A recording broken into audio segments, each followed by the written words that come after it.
అందరికీ నమస్కారం. నిన్న మనం పొలంలో సాయిల్ శాంపుల్స్ ఎలా తీసుకోవాలో తెలుసుకున్నాం కదా. ఆ సాయిల్ శాంపుల్స్ తీసుకున్న తర్వాత మనం ల్యాబ్కి ఇవ్వడం జరుగుతుంది టెస్టింగ్. ల్యాబ్ ఎక్కడ ఉందంటే మన సేట్రీస్ వాళ్ళు అనంతపురంలో రీజనల్ ఆఫీస్లో పెట్టడం జరిగింది. ఇలా కలెక్ట్ చేసిన శాంపుల్స్ అన్ని మనం ఇక్కడ స్టోర్ చేసుకుంటాం జరుగుతుంది. డ్రై అయిన శాంపుల్, ఇది వెట్గా ఉన్న శాంపుల్. మోస్ట్లీ మనం నిన్న చెప్పిన విధంగా వీడియోలో చెప్పినాను కదా, డ్రై అయిన శాంపులే మనం ప్రిఫర్ చేయాలి. వెట్టిగా ఉన్న శాంపుల్ని మనం తీసుకోకూడదు. ఎందుకంటే వెట్టిగా ఉన్న శాంపుల్లో రిజల్ట్ అనేది సరిగ్గా రాదు. అందువలన ఇన్ కేస్ మనం ఇరిగేషన్ పెడతాం కదా, ఇరిగేషన్ పెట్టిన తర్వాత సాయిల్ శాంపుల్స్ అనేది కలెక్ట్ చేయకూడదు. ఇరిగేషన్కి ముందే సాయిల్ శాంపుల్ అనేది కలెక్ట్ చేయాలి. ఇలా సాయిల్ శాంపుల్ కలెక్ట్ చేయాలి. ఇది డ్రైగా ఉంది.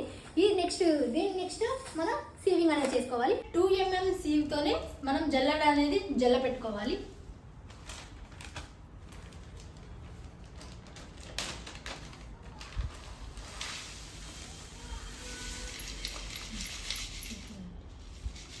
ఇది జల్ల పెట్టుకున్న తర్వాత ఇది మళ్ళీ ఈ జిప్లాక్ కవర్స్లో అనేది వేయడం జరుగుతుంది.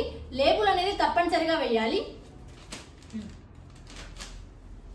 అన్ని ఎలిమెంట్స్కి 2 mm సీవ్తోనే జల్లడ పట్టిన మట్టినే ఉపయోగిస్తాము. ఓన్లీ ఆర్గానిక్ కార్బన్కి మాత్రమే 0.5 mm అనేది జల్లెడతోనే ఉపయోగించాలా. ఎందుకంటే ఆర్గానిక్ కార్బన్ అనేది చాలా చిన్న చిన్న మట్టి రేణువులు కలిగి ఉంటాయి కాబట్టి, అంటే దీంతో ఇలా ఆర్గానిక్ కార్బన్ కి మాత్రమే 0.5 mm తో సీవ్ చేయాలి. నెక్స్ట్ వీడియో మనం టెస్టింగ్ ఎలా చేస్తామని చెప్పి పార్ట్ 3లో చూద్దాం. Thank you.